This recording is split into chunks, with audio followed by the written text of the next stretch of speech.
Okay. Do you want to introduce yourself first? I'm Danielle Morley, the Executive Secretary of Freshwater Action Network. Hello, Danielle.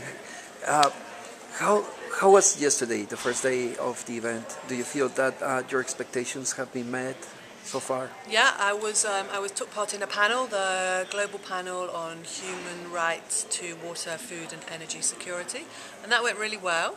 There was lots of interest in the panel. We had some really interesting questions, challenges on how is the rights-based approach going to make a difference to people's security.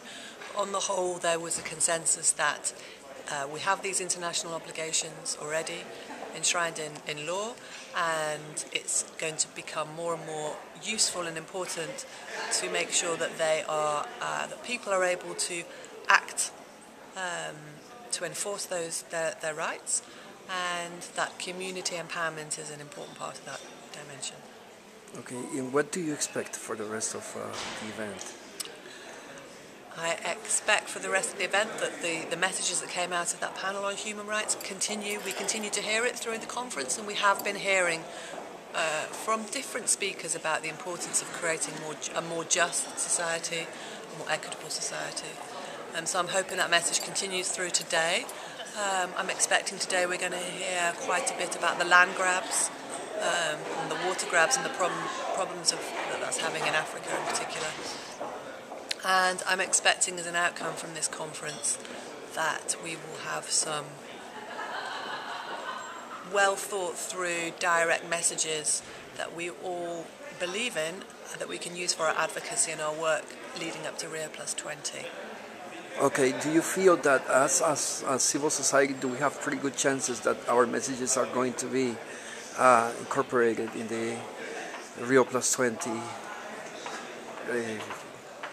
messages? I can't really speak about Rio+20. I haven't really been very involved in that to date. Mm-hmm. It's clear that there's not as much momentum behind Rio+20 as we were seeing 6 months before the Johannesburg summit in 2002, the World Summit on Sustainable Development.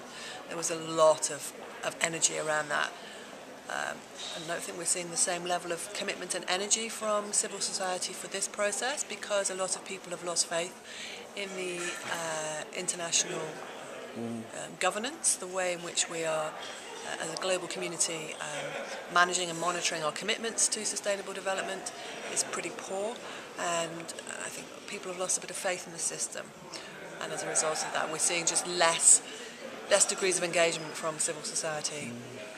But do you feel there's a good attitude from the organizers and from the... Of the Bonn conference? Right. I think there's a good attitude from the organizers of the Bonn conference. There have been some criticisms about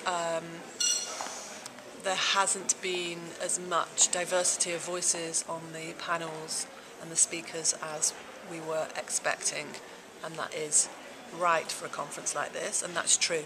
It is still a little bit, the network of the great and the good sort of talking from their very learned notes, which is unfortunate, but yeah.